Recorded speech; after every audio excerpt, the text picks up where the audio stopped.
This is the Florida Kayak Camping Guy. Today I'm going to be going over some gear that I'll be using for an upcoming 10-day paddle from Georgia to my home base here in Ormond Beach, Florida, down the ICW solo.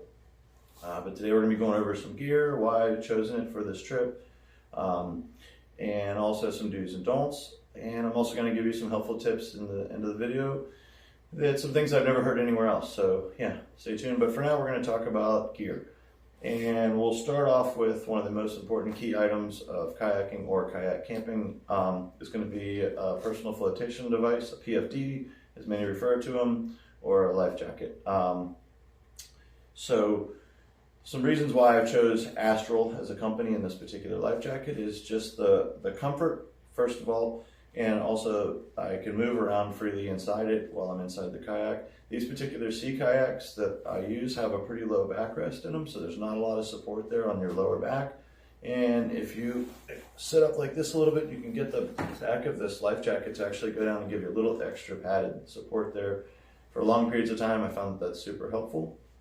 Another super important thing about this life jacket is that if I go into the water and I am forced to be swimming for a long period of time, I feel comfortable and I have a peace of mind knowing that this is definitely going to fit me correctly and keep me from, being too far underneath the waves. Also, this company started out originally as a whitewater rafting company. As you know, here in Florida, we don't have too many whitewater rafting going on. We do have big shoals, and I believe Juniper has a little bit of rapids. But yeah, for the most part, very little rapids. But this company is tried and true by not just me, but a lot of people. And I'm definitely not sponsored by any of these products that I'm going to talk to you about today.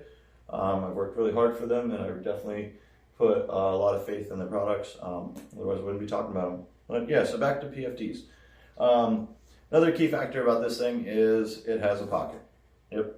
And it has actually tons of zippers inside here, different compartments, which is super helpful when you're sitting in the boat for a long period of time. Usually keep like some snacks in there, my gloves. Also, I'm a big believer in sun protection, so I keep zinc oxide in there with me at all times. And possibly a map, some other things. Some other cool features of this life jacket are the fact that you can attach different accessories to it. Like, for example, I have the Garmin InReach Mini here. It's a satellite phone, set it up through a subscription, you can pay for it monthly. But it's super good to have. It's good to be able to communicate with other people, let them know where you're at. Say you fall in, your phone gets wet, battery dies, etc.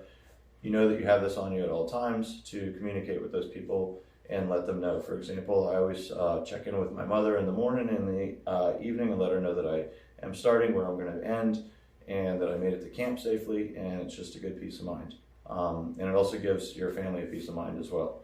So yeah, we'll move on to the next item. It's going to be a Leatherman Skeletal, I believe is what it's called. It's a small pocket knife I keep here. I'm not a big fan of bringing hatchets, machetes, chainsaws, whatever people bring to cut down the natural wildlife trees that are out there on the islands and nice places.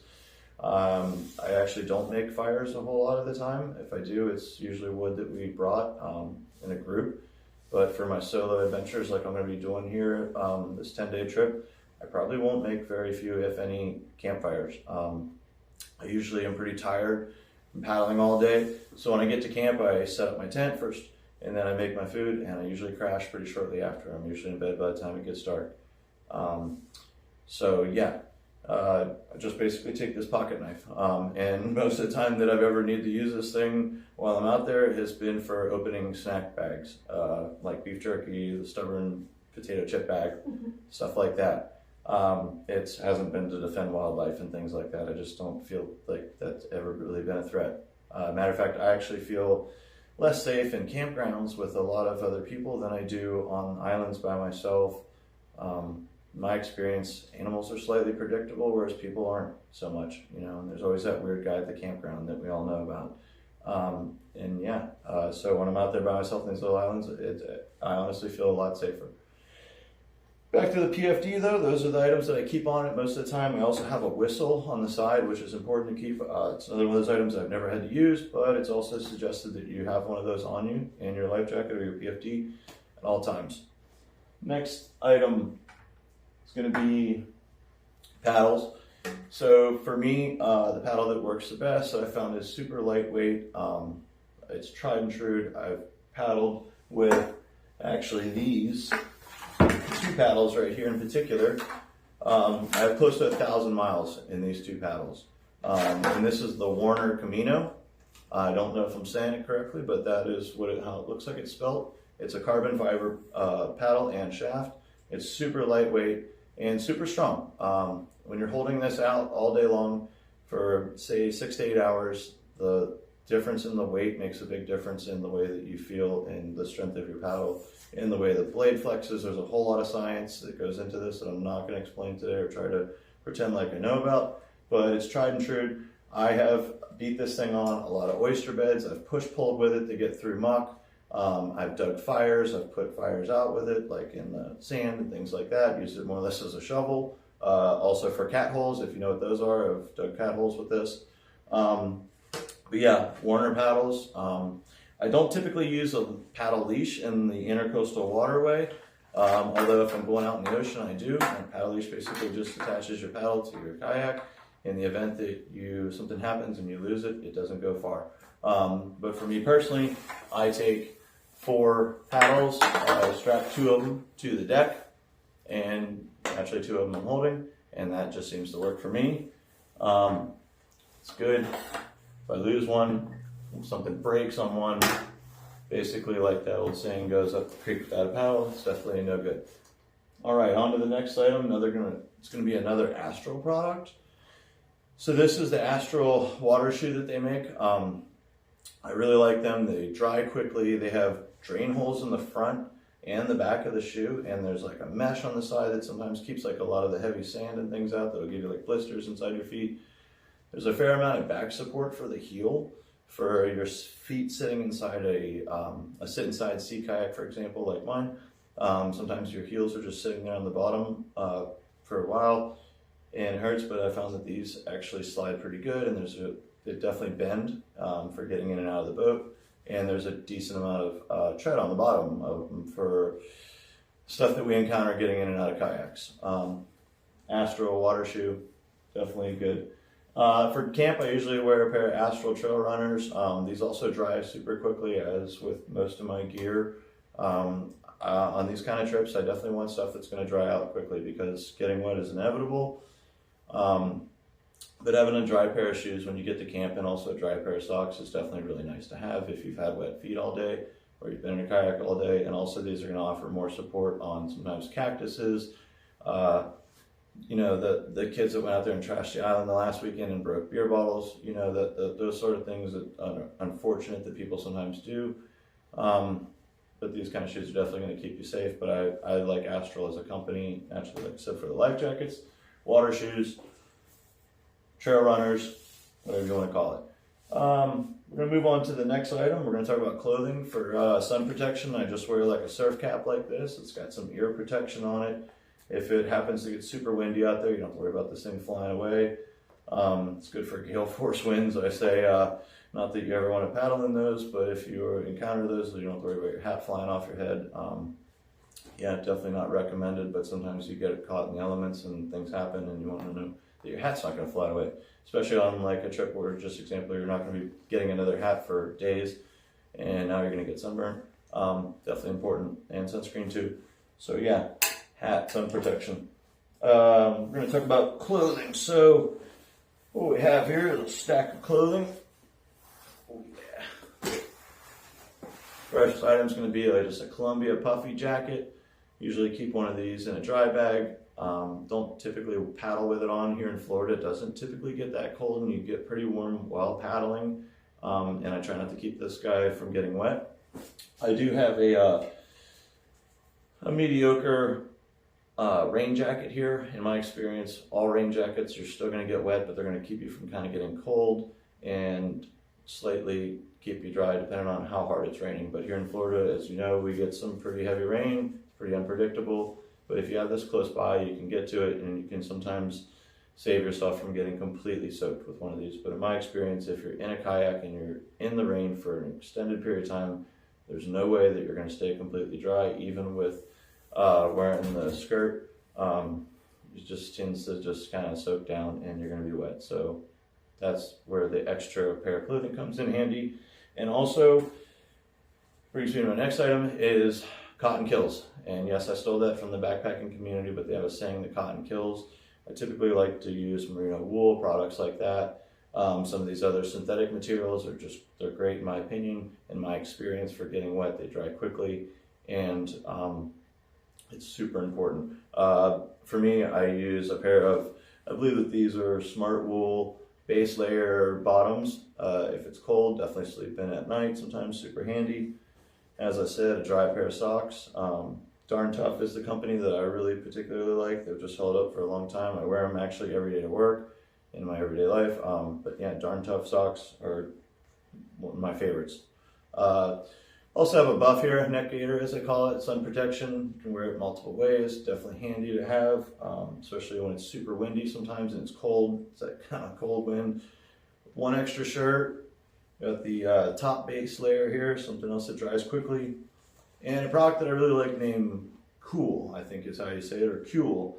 But they make really good stuff, usually dries super quickly, but I don't take jean material or things like that. For example, I try to, keep it as minimal as possible. One of these I'll be wearing at all times, so I always have one dry one, and I usually just wear like a pair of baggies or swim trunks, and I have a dry pair of pants in the boat, depending on the weather and how cold it's going to be. Matter of fact, the ones that I'll be wearing on this next adventure are going to be the ones that I'm wearing right now, because they dry quickly, they're super comfortable, they offer a little bit of protection against the elements, that sort of thing. And that pretty much wraps it up for clothing. Next item, we're going to not talk about super in depth because I'm going to make another video about that, but we're going to talk about what I cook out of. So this is a Toaks titanium pot and lid, and I have the super long spoon, which is helpful for getting into some of these adventure meals that they make that are dehydrated. They'll get down to the bottom and you're not sticking your hand in there that may be dirty because you've been paddling a kayak all day. But yeah, I just have a small little stove that goes on the top of like an isobutane fuel canister and just a little square guy for cleaning out the pot. Can't keep it clean. That all fits in there. It's relatively small. I'm not a great chef at home, so I don't try to experiment when I'm out there on the trail. I keep it super easy and super quick. And that just works for me. There's a lot of you guys that I'm sure are really great in that department and could probably share some information with me. And if you have any great meal tips, I'm super curious if you would like to share those. I'd be happy to hear about them. But I usually take these meals like this, a lot of times made by Mountain House. And they're 2-serving meals, and it's way too much food for just me. So I cut this meal in half, and I put it in a vacuum sealer, and I make 2 portions out of one. Saves me a little bit of money. And also it allows me to be able to eat lunch and dinner out of the same meal, potentially, and then I spice it up and add different things. But that pretty much sums up my meal. I bring my water in 1-liter smart water bottles because I can attach a Sawyer mini squeeze filtration device to it. If there's a weird faucet over there that I'm unsure of that I need to get fresh drinking water out of, I can filter the water straight into a water bottle. And they're also small enough to fit inside some of these different compartments on these sea kayaks. These sit inside sea kayaks. You don't want to have such large dry bags, things like that are not going to fit inside the compartment. So typically the water bottles I like to keep small. I can take multiple of them, obviously, but I can layer them and I can put those in different areas of the boat and keep them at the bottom of the boat and keep all that center of gravity at the very bottom and not have my water on the top of my boat, packed on top of my sleeping pad and my sleeping bag and all these other items. Water goes on the bottom and I can distribute it evenly. So 1-liter size bottles have worked for me in the past, and they're inexpensive. No, they're not going to keep it cold for a long time, and no, they're not going to keep stuff hot for a long time. But after you've been paddling or out there in the elements for 3 to 4 days, for example, room temperature water, you're not going to know the difference. Trust me, you will not know. And then when you do run across a cold water fountain, you feel like it's the greatest thing you've ever had. So trust me, try that. But yeah, that wraps up the water. Next item we're going to go into is, I usually use a big mesh bag like this for transporting all the gear, say from the back of my pickup truck down to the water to put it in my kayak. It makes it easier for loading and unloading purposes. I don't fill this thing at home before I load it on my vehicle. I usually have a good idea of where I'm going to place different items, and that's a whole separate thing. But for transporting all of my gear down to the kayak, I like to use a big clear mesh bag. Just makes it quickly, or if you have to portage your kayak or say the place where you're camping at on an island or on a beach is a little bit far into the woods. You can put all your gear into here, leave the boat relatively far away, not have to drag everything, not make yourself have to work harder after just paddling all day. So yeah, definitely helpful to have any kind of bag for just for transport, even if you leave it in the car. But I definitely suggest taking it with you because sometimes you never know, especially on multi-day trips, what you might have to do. I've ran across times where I was paddling and I thought that there was an opening at the edge of a sandbar, and it turns out I had to drag my kayak 100 yards across the sandbar, and it made it easier to be able to take the gear out, carry it to the other side, go back for the kayak, and split the trip up. And just like they do in the canoeing community, a lot of times they're actually pretty good at that. There's a lot of information out there. So yeah, extra bag. I also have this made by Gecko Brands. It's basically like a fanny pack that goes on your kayak, or I basically made it fit on my kayak. It's water resistant, probably can't be submerged, but definitely going to keep your gear dry for the duration of paddling. I try not to keep a dirty deck. I don't like having stuff cluttered all over the cockpit of my kayak or on the top of my kayak for safety reasons. So I do like having something that can go on and off easily if I need to go to the store or I want to put this in my tent with me. But it allows me to keep certain items close by, like snacks, foods, just different things, first aid kit possibly, close hand. It's going to go right at the front of my kayak right there. But yeah, that's basically that guy. All right, on to the next item. I call this a Diddy Bag. It's going to have my phone charger, usually my headlamp, extra batteries, some other important things. Sometimes my GoPro, which I take on these trips. I have a GoPro 9, nothing fancy, but it works for me. And just like sometimes extra medicine, sometimes I'll take like, for example, in my first aid kit right here, I usually always pack like a little extra Neosporin in one of these guys and some other super helpful things like an extra lighter, just some odds and ends that I found that work. I'm going to plan on going over one of these in a separate video, but first aid kits are definitely super helpful to have on any trip. I highly suggest it. Having one in a waterproof bag is critical too for being a kayak. It's going to keep the important stuff dry, but I like putting a little extra Neosporin in there, some extra bandages, and just throwing some stuff in there. I'm not a medic, so there's some stuff in there that I took out that I don't have any business using. But I definitely added some to these over the years, and I found that having one of these close by is definitely helpful. And I usually am the one that hurts myself on these trips, so it's saved me many times. Or if somebody else is with you, they may or may not have one, so it's definitely good to have one just in the sake of traveling with somebody. If they end up needing something, you have it there with you. But yeah, Diddy Bag, this is made by Osprey. Nothing fancy. There is a mirror in there, which I found helpful in situations. One time I was at a campfire with some guys, and I'd gotten a piece of ember in my eye from the fire, and having a mirror was super helpful in getting that out of my eye. No, it wouldn't have stopped the trip, but it definitely would have made sleeping uncomfortable that night and affected my whole next day. As you know, sleep's super important, and it does affect your paddling the next day. So getting something in your eye, something like that, so silly, so simple, can definitely put a damper on your trip. So I always bring a small mirror inside one of these packs or the first aid kit, not for doing my makeup, but for basically that kind of purposes, you know, getting something out of your eye if you're there by yourself, and it is possible. So I've done it. All right, on to the next item. We're going to go over the sleep system now. What we got here is a Thermarest sleeping pad, and this one has what I believe they call the wing lock valve, and it allows you to get the air out really quickly, which I found super helpful. It's one of those items that I don't store in its own separate bag. If it gets wet, it's not the end of the world. Usually it's going to be able to dry out. I particularly like these little gear tabs that are Velcro. They're adjustable. I put those on a lot of my gear, some of my clothing. It keeps them packed up nice and neat. And it's another one of those items that you want to make sure it's going to fit inside one of your cockpits of your kayak and be covered by the hatch and fit in there easily. You know, you don't want to be cramming this stuff in there, like I said earlier, to compromise your equipment. So I try to pack things small as I can for that reason alone, but also allows for more space. Next sleeping item I'm going to go over is the Nemo Pillow. This pillow is basically like, I think what they call a hybrid. It's full of air, but then on the top layer it has like a memory foam kind of material. And it actually has this cool little feature, which I personally like, is it has a small little bag attached inside the pillow that I can pull out right here. And this guy actually fits inside this bag, so that gives you an idea of how small this pillow packs, but I am a side sleeper. I sleep in a tent on a sleeping pad on my side. I particularly like, for me, my luxury item, as they call it in the backpacking world and in the kayaking camping world, luxury item. I take 2 pillows with me. I don't care what anybody says. I don't care what anybody does. For me, 2 pillows works, and I get great sleep at night that way. That's just what I found over years and years of stuffing stuff in dry sacks. I've taken these and put a life jacket inside one of them and rolled it up into an ugly looking pillow that you've ever seen, and got the worst night of my sleep and wondered why I could only paddle for 4 miles the next day.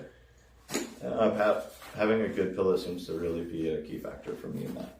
So Nemo Pillow. Next pillow we're going to talk about is going to be called the Trekology. And this pillow is super inexpensive, super lightweight. As you can see, it packs up really small, and it doubles. This is one of those pieces of gear that you can use for 2 items. One, you can put it behind your back inside the cockpit, or you can also sit on it as a butt rest, either at camp or inside the kayak. For me, I found that it was a critical piece of equipment on a 5-week kayaking trip where I went from Fargo, Georgia down to Sanibel, Captiva. It was about 600-700 miles roughly, and I sat on this the entire way. And I let 90% of the air out and just had a small little bubble there, and it gave me a lot of extra cushion. It didn't make me feel top heavy in the kayak like I was sitting on a bunch of pillows. I let most of the air out of it, and then I slept with it at night, and believe it or not, I still have that one, and it still holds air. It does have a leak, but Trekology pillow, I don't know the exact name of this one. They don't make that many models, but definitely was a really inexpensive piece of gear that was super helpful, and it had 2 purposes. I don't like to take things that I don't use. And over the years, I have formed a gear list that if I took it, for example, on the last trip and I didn't use this particular gear item, a lot of times I really question hard the next time if I'm going to take that piece of gear, because the less weight that you have, the more other weight that you can carry. For example, water, it's super heavy, it's super necessary, and so is food. So you're able to go further distances, which is just what I personally enjoy. And I'm able to go further if I carry a little bit less gear, a little bit less comfort items. So that's just been my thing. That's just what works for me personally, to be able to cover the amount of miles and the amount of time that I do. Trekology pillow. Next sleeping system item that we're going to talk about is called the Nemo Disco. This is my sleeping bag. This one is good for 30 degrees, and they have comfort limit extreme levels on these. I found that it's really helpful to have a good sleeping bag for sleeping in. As a good friend of mine always calls these things a suitcase. They say suitcase every time, and it just makes me laugh. But yeah, sleeping bag, super important. I'll give you a good example of why I believe in having a good sleeping bag. I had a particular trip with my father where we were going to do 4 days on the Swanee River, 3 nights, and it was going to get really cold for Florida. And I was born and raised here. I bleed orange juice, as I say. If it gets below 50, I'm pretty cold, honestly. And it was down in the high 20s, low 30s. And I packed everything for him and me for this amount of days, food, everything. I had forgot my own sleeping pad. We get to camp, we're pretty far away from anything, anywhere. Don't even have cell phone reception if that was an option. And I basically I slept on the ground for 3 nights, on just the ground inside my tent with a good quality sleeping bag. And yes, I was a little uncomfortable.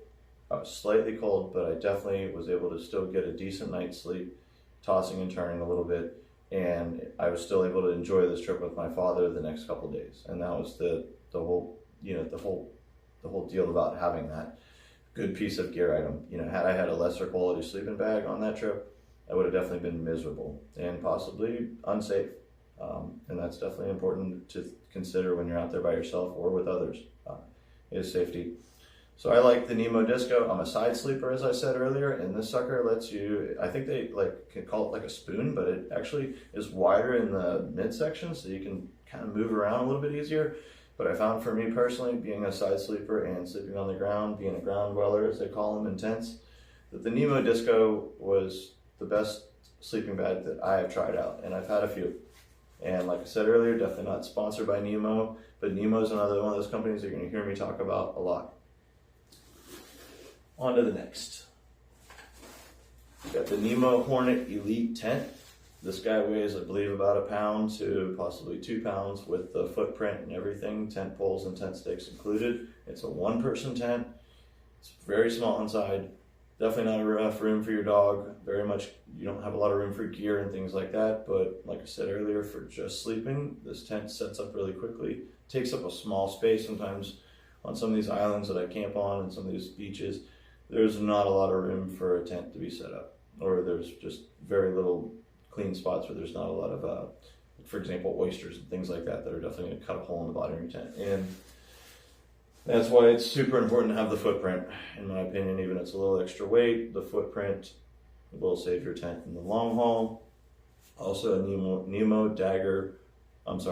Hornet Elite footprint goes along with it. But yeah, this guy's super helpful in my trips and really light. And it also fits inside the kayak really easily. You can actually fold it up that big. That's just a reference. But yep, definitely been a good tent, tried and true. And this is what they consider an ultralight tent. It's not really supposed to last very long, but I have managed to have this particular tent for 4 years and have been using it for 4 years, and it has held up. And that is another reason why I say that Nemo is just a phenomenal company for the price compared to other competitors.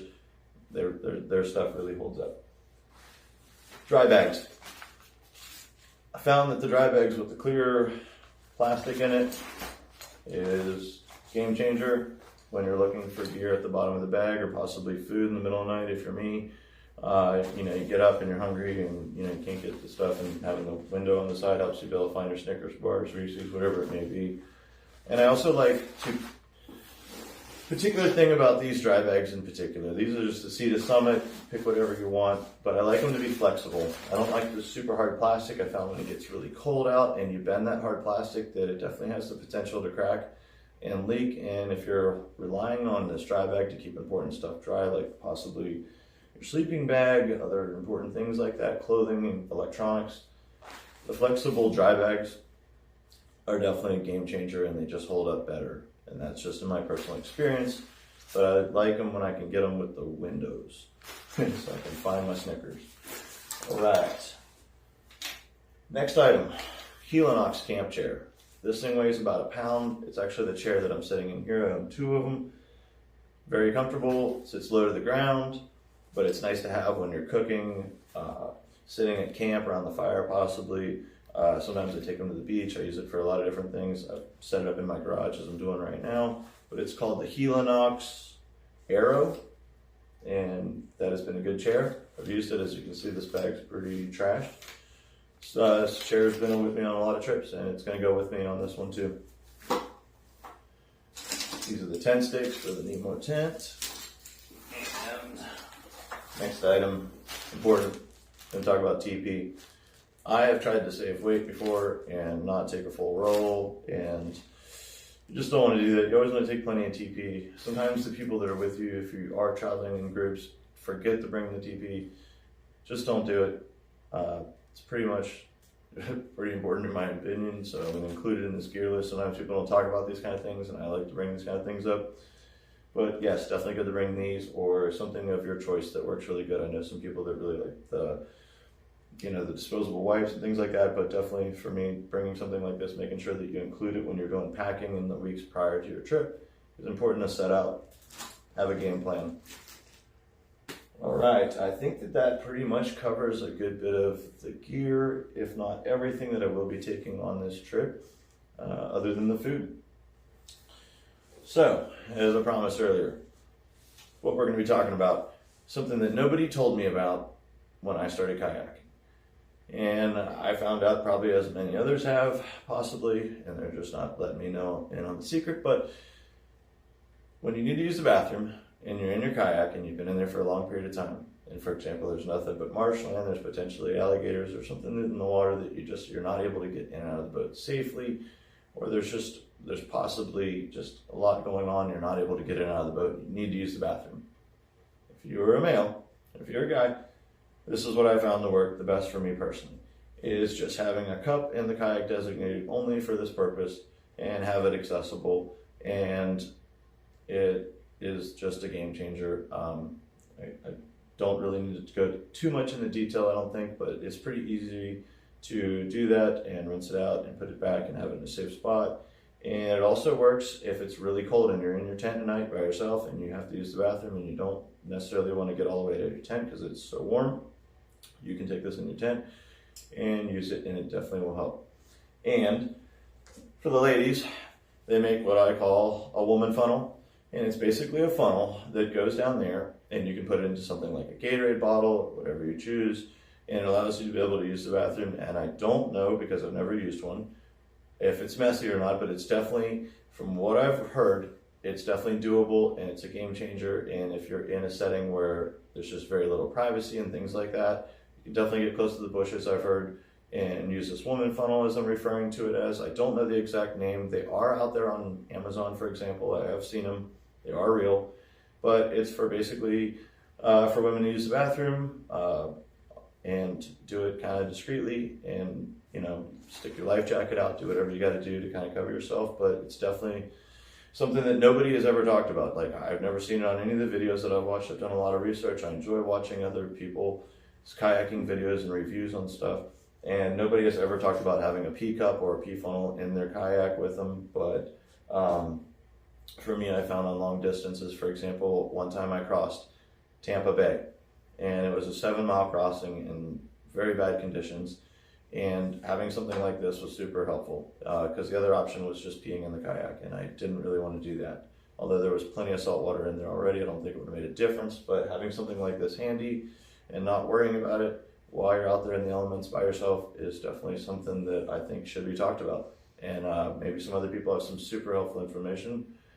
But that pretty much wraps up my gear list for this trip. Like I said earlier, I'm going to be planning this kayaking trip coming up here in the next week or so, and I will be posting videos about that. So thank you for watching the Florida Kayak Camping Guy.